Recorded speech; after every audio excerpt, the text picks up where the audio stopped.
ನಮಸ್ತೆ, welcome back to my channel. ಇವತ್ತು ನಾನು ನಿಮಗೆ ಪುದೀನಾ ಚಿಕನ್ ಮಾಡೋದನ್ನ ಹೇಳ್ಕೊಡ್ತಾ ಇದ್ದೀನಿ. ಅದಕ್ಕೆ ಮುಂಚೆ ನನ್ನ ಚಾನಲ್ಗೆ ಸಬ್ಸ್ಕ್ರೈಬ್ ಮಾಡಿಲ್ಲ ಅಂದರೆ ಸಬ್ಸ್ಕ್ರೈಬ್ ಮಾಡಿ, ಹಾಗೆ ಬೆಲ್ ಐಕಾನ್ ಒತ್ತೋದನ್ನ ಮರಿಬೇಡಿ.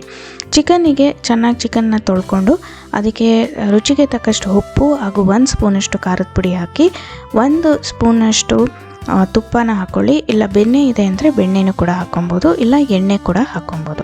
ಹಾಗೆ 2 ಸ್ಪೂನಷ್ಟು ಮೊಸರು ಹಾಕ್ಕೊಂಡು ಅದನ್ನು ಚೆನ್ನಾಗಿ ಕಲಿಸ್ಕೊಬೇಕು. ಇದು ಫಸ್ಟ್ ಮ್ಯಾರಿನೇಷನ್ನು.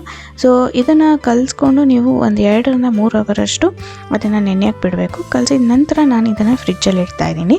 ಸೆಕೆಂಡ್ ಮ್ಯಾರಿನೇಷನ್ ಮಾಡಲಿಕ್ಕೆ ನೀವು ಒಂದು ಸಣ್ಣ ಗಾತ್ರದಷ್ಟು ಈರುಳ್ಳಿ ಅಥವಾ ಮೀಡಿಯಮ್ ಸೈಜ್ ಈರುಳ್ಳಿ ತೊಗೊಳ್ಳಿ.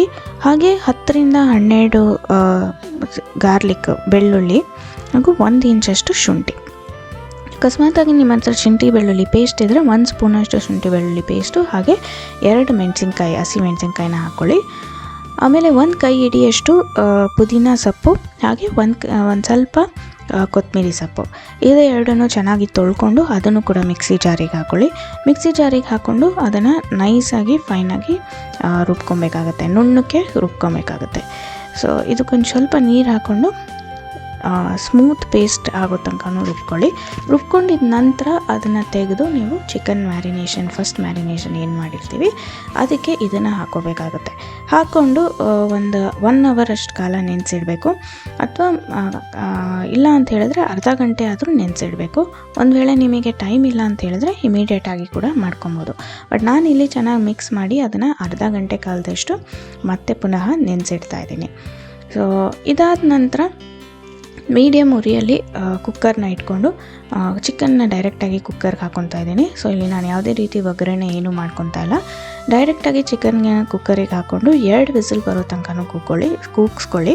ಸೊ ಇಲ್ಲಿ ಜಾಸ್ತಿ ನೀರು ಹಾಕಬೇಡಿ, ಯಾಕೆ ಅಂತ ಹೇಳಿದ್ರೆ ಚಿಕನ್ನು ಕೂಡ ನೀರು ಬಿಟ್ಕೊಳ್ಳುತ್ತೆ. ಸೊ ಒಂದು 1/4 ಲೋಟದಷ್ಟು ನೀರು ಹಾಕಿ, ಚಿಕ್ಕ ಲೋಟದಷ್ಟು ನೀರು ಹಾಕಿ, ಹಾಗೆ ಅರ್ಧ ಹೋಳಷ್ಟು ನಿಂಬೆಹಣ್ಣು ಹಿಂಡ್ಕೊಳ್ಳಿ. ಹಾಗೆ 1/4 ಚಮಚದಷ್ಟು ಗರಂ ಮಸಾಲ ಪೌಡರ್ನ ಹಾಕ್ಕೊಬೇಕಾಗುತ್ತೆ. ಹಾಕ್ಕೊಂಡಿದ್ದ ನಂತರ ಉಪ್ಪನ್ನ ನೋಡಿ, ಉಪ್ಪು ಖಾರ ಸರಿಗಿದೆಯಾ ಅಂತ ಹೇಳ್ಬಿಟ್ಟು ಒಂದು ವೇಳೆ ಉಪ್ಪು ಬೇಕಂದರೆ ಉಪ್ಪನ್ನು ಕೂಡ ನೀವು ಉಪ್ಪು ಖಾರ ಹಾಕ್ಕೊಬೋದು. ಅದಾದ ನಂತರ ಮುಚ್ಚಿ 2 ವಿಸಿಲಷ್ಟು ಕಾಲ ಕೂಗಿಸ್ಕೊಬೇಕಾಗುತ್ತೆ. ವಿಸಿಲ್ ಹೋಗಿದ ನಂತರ ಒಲೆ ಆಫ್ ಮಾಡಿಬಿಟ್ಟು ಅದು ಉಸಿರು ಹೋಗೋ ತನಕ ಕಾಯ್ದು ಅದಾದ ನಂತರ ತೆಗೆದು ನೋಡಿ. ಒಂದು ವೇಳೆ ನಿಮಗೆ ಗ್ರೇವಿ ಥರ ಇರಬೇಕು ಅಂತ ಹೇಳಿದ್ರೆ ಒಂದು ಸ್ವಲ್ಪ ಗ್ರೇವಿನ ಗಟ್ಟಿ ಮಾಡ್ಕೊಳ್ಳಿ. ಇಲ್ಲ ಸಾರು ಥರನೇ ಇರಬೇಕು ಅಂತ ಹೇಳಿದ್ರೆ ಆ ಥರನೂ ಕೂಡ ನೀವು ಚೆಕ್ ಮಾಡಿಕೊಂಡು ನಿಮ್ಗೆ ಹೇಗೆ ಬೇಕೋ ಹಾಕಿ ಮತ್ತೆ ಅದನ್ನು ಪುನಃ ರೀಬಾಯ್ಲ್ನ ಮಾಡ್ಕೊಬೋದು. ಸೊ ಇಲ್ಲಿ ನಾನು ಸ್ವಲ್ಪ ಗಟ್ಟಿ ಮಾಡ್ಕೊತಾ ಇದ್ದೀನಿ ಗ್ರೇವಿನ. ಇವತ್ತಿನ ವಿಡಿಯೋ ಇಷ್ಟ ಆಯಿತು ಅಂತ ಅಂದ್ಕೊತೀನಿ.